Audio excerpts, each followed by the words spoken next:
Last time, Rina finally came face to face with Rainier, the mysterious leader of the Information Guild. Desperate to save Connie, she put everything on the line by offering him a deal he couldn't ignore. Now, the negotiation that could change both of their futures is finally about to begin. Rina looks a little flustered hearing this, which brings a small smile to Rainier's face. He thinks she's genuinely fascinating.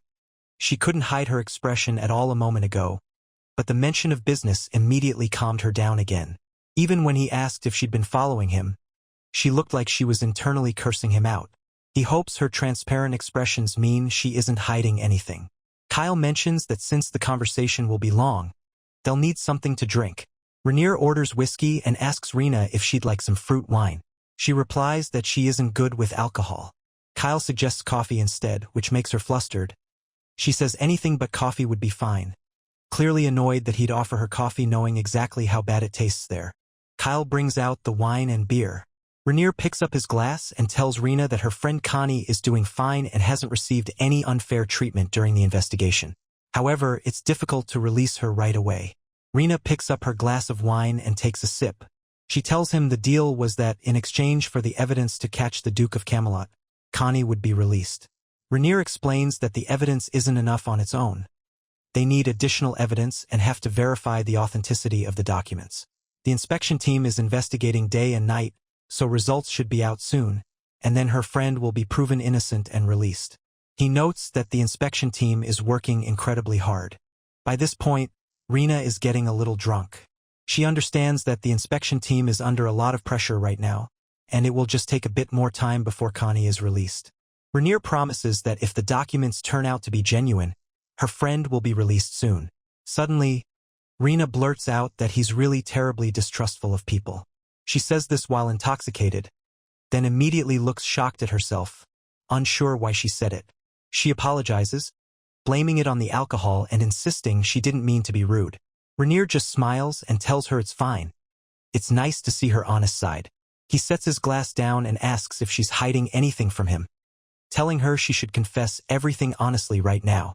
He's already gotten much closer to her. Rina can't hold back any longer.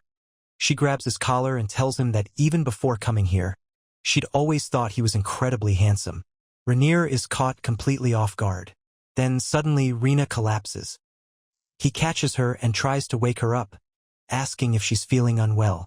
She's sweating heavily and clearly unconscious. Rainier immediately calls Kyle and tells him to get a doctor right away. After a while, a doctor examines Rina and explains that it's nothing serious. She had drunk fruit wine made with yellow berries, and in rare cases, some people have an overreaction to the ingredient. There are no major side effects, and she should wake up soon. Rainier feels a pang of guilt, realizing they had given her that drink on purpose to try to get information out of her.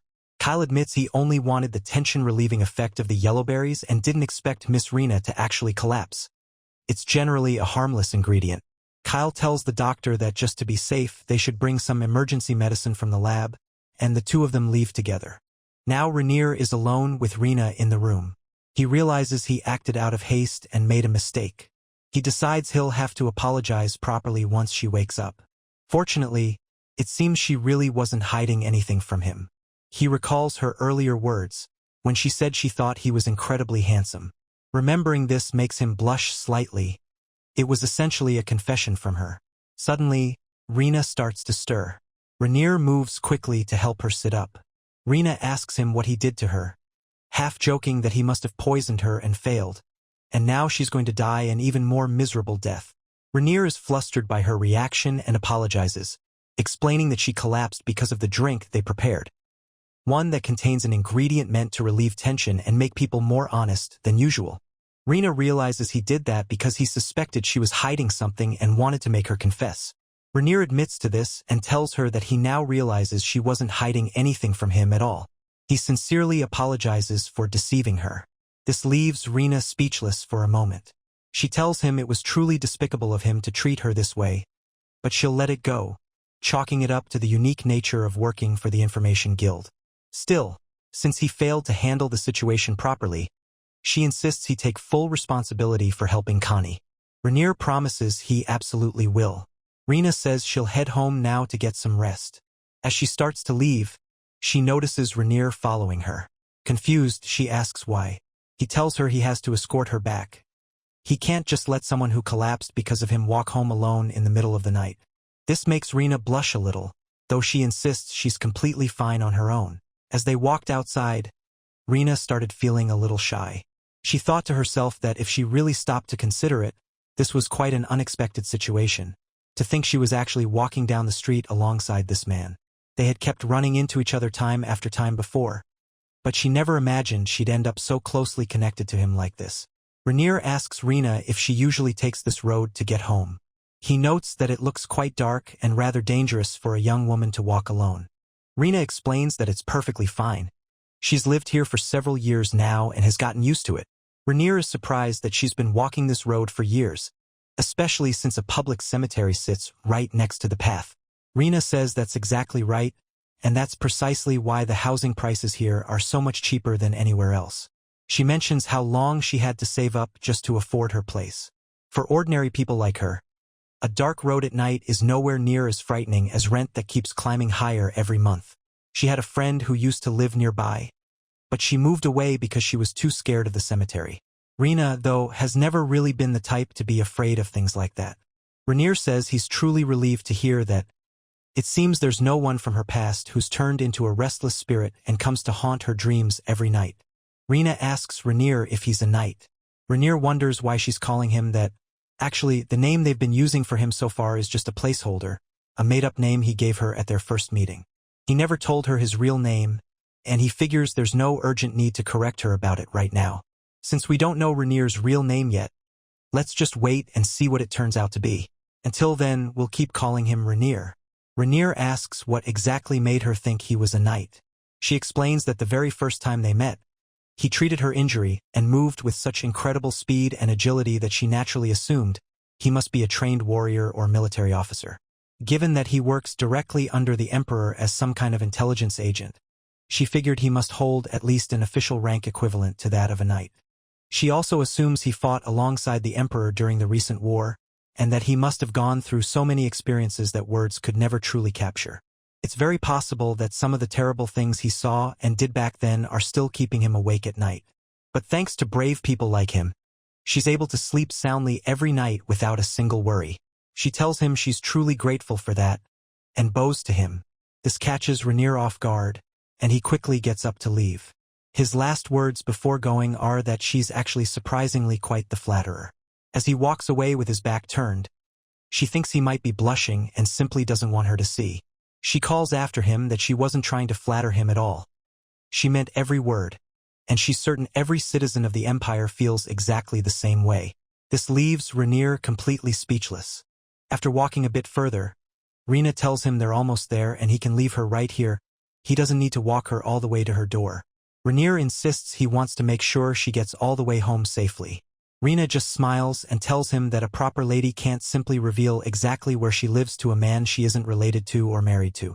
But in her head, she thinks that if he really wanted to find out, he could easily do so anyway. Hearing this, Rainier says a proper goodbye, telling her he truly hopes her home isn't too much further from here, before turning to leave. As he walks away, he asks if, should they happen to meet again sometime in the future, she would start addressing him as Sir Rainier. Rina smiles and tells him she'll do exactly that. Sir Rainier. Rina thinks he seems to care quite a lot about titles and formal address. More than she expected perhaps because he was originally raised and trained as a knight. Either way, she's done everything she set out to do today. All that's left now is to wait and hope that Connie returns safely soon. The next day at the office, a girl named Heather comes to tell Rina that a knight from the inspection bureau is waiting outside the building, asking to meet her. Rina has no idea what this could be about. The knight greets her outside and explains why he's specifically looking for her tonight. He says he's come because there's something he needs to tell her. They've received an official order to bring her along, so she can personally check and confirm the safety and well-being of Miss Connie, who is currently being held in the Imperial Palace. Rina is overjoyed that she's finally going to see Connie, but the knight warns her that this order is completely secret and she shouldn't tell anyone in public about it. He tells her to pack up her belongings and come with him. Rina happily agrees. Thanks to Rina, the story has moved faster than originally expected, and she's glad that Sir Rainier kept his promise exactly as he said he would. As she's packing her things, someone calls out to her from behind. A colleague who works in the same office as her and Connie, asking if she's leaving work early. Rina explains that something unexpected has come up. Someone asks what exactly that something is, and one of them says smugly that they knew she'd end up getting dragged into this whole mess with Connie. Heather tells everyone she saw a knight from the inspection bureau come looking for Rina just now. She wonders aloud if Connie dragged Rina into this too, maybe to try to reduce her sentence somehow, or if they're finally letting her visit Connie now that a sentence has been officially decided and confirmed. The colleagues start laughing about Connie's situation, and Rina grows angry. Not only do these people constantly gossip and whisper behind others' backs, now they have the nerve to say it right to her face. She decides to ignore them completely, knowing there's no reason to waste her time or energy on them, especially not when she's about to go see Connie. One of them shouts after her, taunting that Connie has no idea how many extremely high-ranking and powerful people are actually involved in this whole incident, adding that there are even rumors the noble house of Count Rankle is somehow deeply connected to it as well. Hearing this, Rina turns back and tells them that's really such interesting news. She'll be sure to tell her uncle everything they just said, because, as it happens, the Count they're talking about right now is her own dear uncle. She adds, almost wickedly, that she'd better go tell him immediately before she forgets any of it. This makes the colleagues around her freeze in fear, since they had no idea her uncle was the Count. Rina is still fuming over this. She thinks that once Connie's situation is resolved and she's released, she's going to dig up every single wrongdoing these colleagues have committed and make sure they pay for it until they're in tears. She reflects that over the past few days, she's heard her uncle's name mentioned constantly. It's true that he's an incredibly powerful and influential figure throughout the Empire, but the honest truth is that she and her uncle don't get along very well at all. After a while, Rina and the knight arrive at the place where Connie is being held. Rina sees that it looks shabby, dark, and freezing cold. She's shocked they wouldn't even give Connie a single blanket to keep warm, and she hopes Connie has been taking care of herself and hasn't fallen ill somehow. As she moves toward Connie's cell, she's shocked by what she sees inside. Rina rushes forward, grabs the bars, and shouts Connie's name. It's unclear exactly what's happening, but it's clear that whatever Rina sees inside that cell has left her shocked.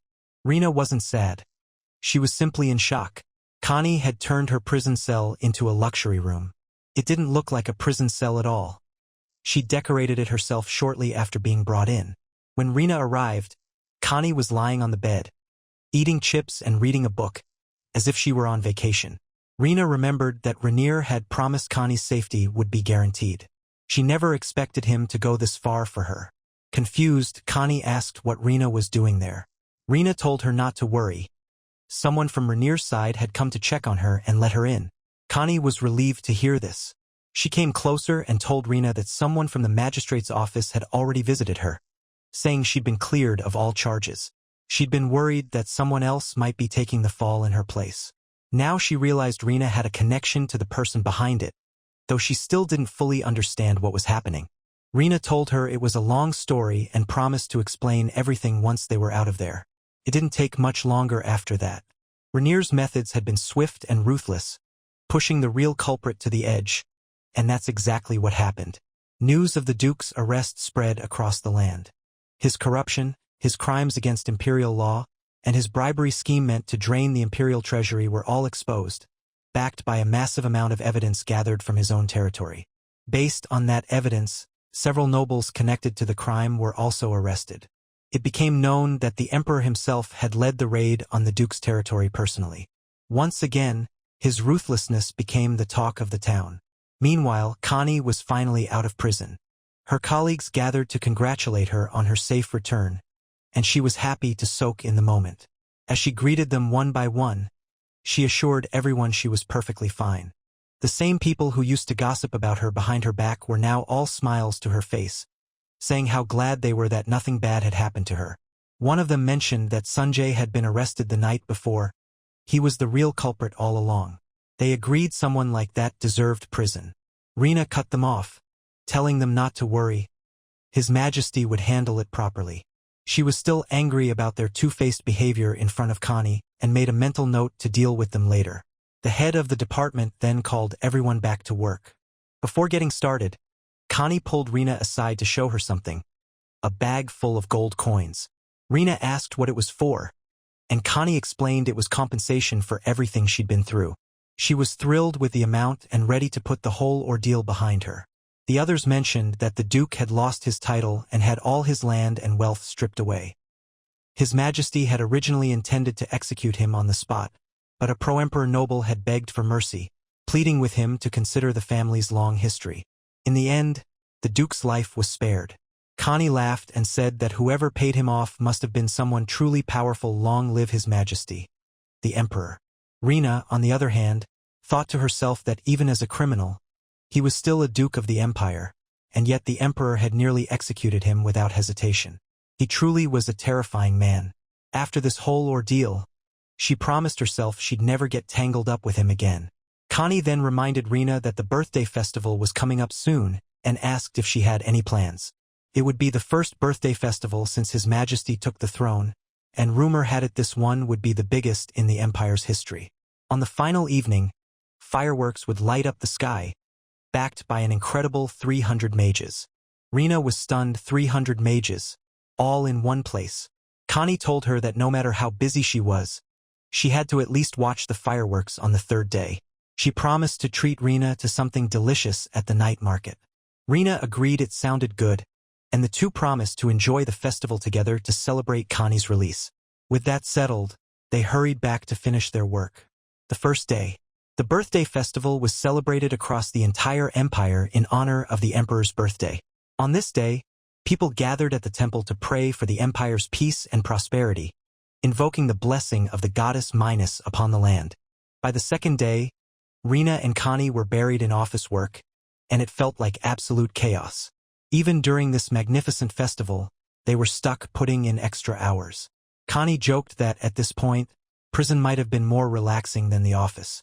Connie had almost finished her work, but Rina still had more to get through, with the head of department and Andrew both detained. Their workload had fallen onto her. Connie, unaware of this, offered to help, but Rina insisted it wasn't necessary and told her to head out since she was already done.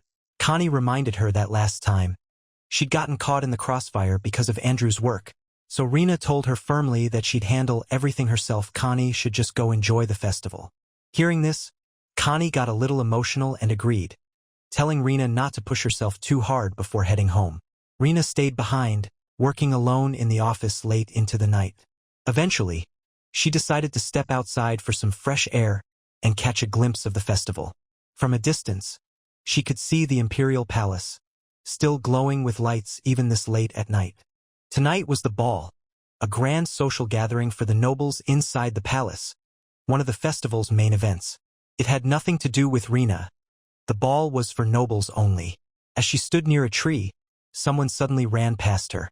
She turned, and it was none other than His Majesty, Rainier, wearing the mask worn during the ball's masquerade dance. For a moment, she thought he was an assassin and froze in fear, but Rainier stepped closer, pressed a finger to his lips, and told her to stay quiet. When he pulled off his mask, Rina realized it was Rainier all along. Voices could be heard approaching from the other side. Someone was following him. Rainier apologized to Rina, telling her he'd explain everything later. For now, he had one request. Could she please help him hide? And just like that, the ball, the festival, and the Emperor's true face all came crashing into one unexpected moment. What was Rainier really hiding from? And why did he choose Rina, of all people, to help him? That's where we'll leave things for today. If you enjoyed this recap, make sure to smash that like button and subscribe so you don't miss the next part of this story. Drop a comment below and let me know what you think is going on with Rainier. I'd love to hear your theories. Thanks for watching, and I'll see you in the next episode.